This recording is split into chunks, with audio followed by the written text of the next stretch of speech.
Should I be into the, or... Just to me. Okay. You know, just before we get going, I just want to, before any questions or anything like that, I just want to say this. Obviously, this was a tragedy, and I'd like to do whatever I can to offer, to help out in whatever help that I can with a memorial service, or or a tribute. If you need me to get out there and be the face of it, I can do that, and gladly. And not the tragedy, not the face of the tragedy. I mean, but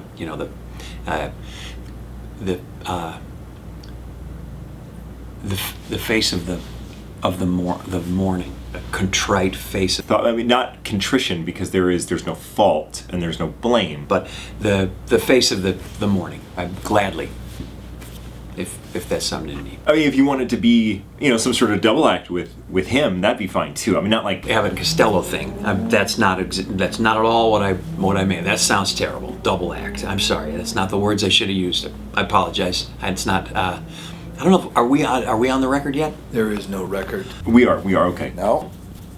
Okay, I would like that stricken from the record. The part about Abbott Costello. No, it's okay. You can just go ahead and strike that from the record. Nothing is on the record. Just put a line through that. This is an interview. I didn't mean to say that about the double act. That sounded crass.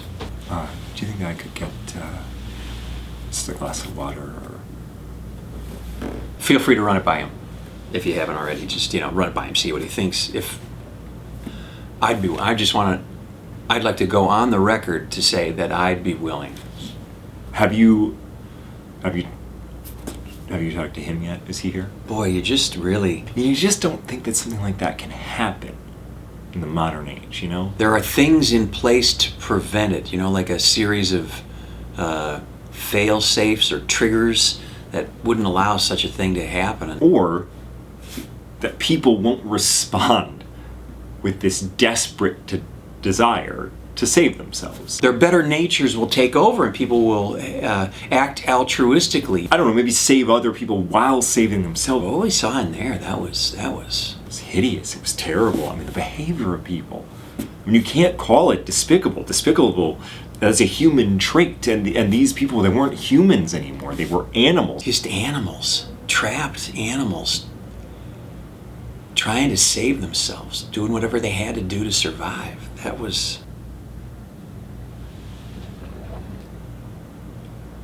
I'm sure it's going to hit the papers as bad as it already. It's a high-profile location. I can see the headlines already. 100 die in studio fire. 100 die in studio fire. Los Angeles mourns. 170. 170? 170? That's more than I thought. By 70. People are going to want to blame someone. Had... a lamb or a goat or whatever, but obviously eyes are going to turn to us because we made it out. What do they say on Law and Order? Look at the boyfriend. In this instance, I'm like the boyfriend here. Put yourself in there. Everything's just a normal day. It's just a normal day. We're all in there and everything's moving.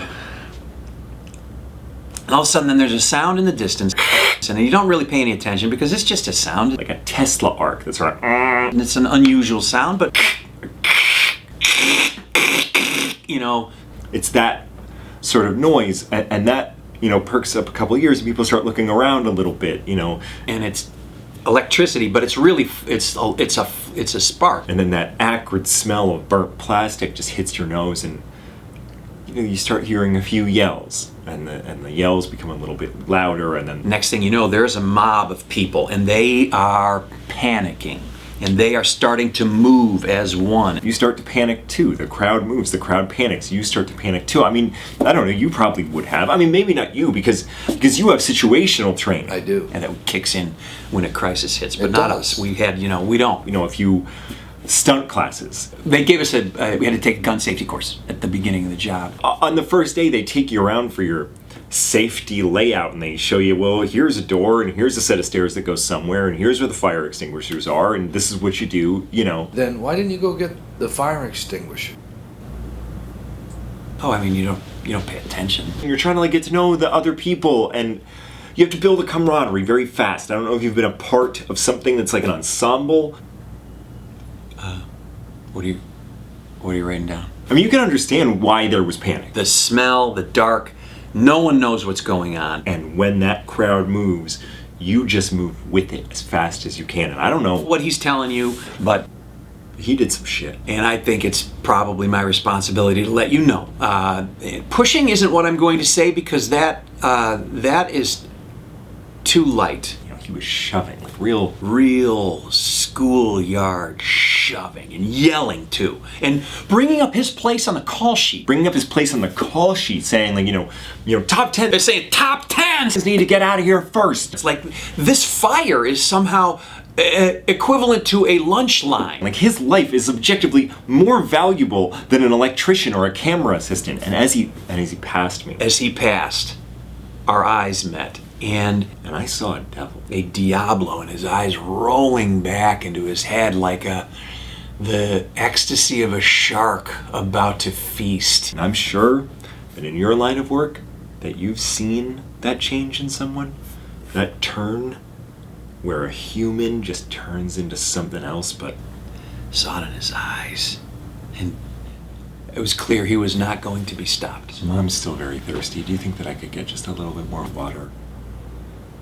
And I don't know, maybe it's been there all along and it was dormant, you know, and if it wasn't today with the pushing and the shoving all of those poor people out of the way, screaming about how he was above the line, then maybe tomorrow it would have come out at a grocery store Or a market. or at a shop. There he unloads, you know, where it all comes out, just spilling out all this pent up anger and evil. I don't know, maybe it's in all of us. I mean, not me, you know, of course, but Have you talked to him yet? No, not yet. Well, when you do, I'm sure that he's going to have a few things to say about my behavior, and I can assure you that they aren't true. patently not true. I just followed him. I saw a hole. And like a weak man, I followed. Like a weak man, I followed. And there will be a penance for that morally, universally. For that weakness, that cowardice that I followed. And for that I will pay. And I'll be paying for that for a while in my life. It'll weigh on me as I move forward from this, for him in prison, but you know, for me just in my home or out in the world. So if you need me to sign something, Your pen, my pen. I brought a pen. He made me leave it outside and took my shoelaces. Gotta remember to get those. and again, I am happy to participate in whatever remembrance or vigil that the production wants to put on. As being one of the only two surviving members of the production, I think it would be fitting, and the only one not in prison. So, actually, it would probably be just then not a two-man thing. I guess in that case it would be more of a, One-person presented, just a solo not a one-man show, like a one-man act, just by myself. or one person remembrance, not just a remembrance of one person, just the one person leading the remembrance for the many who passed.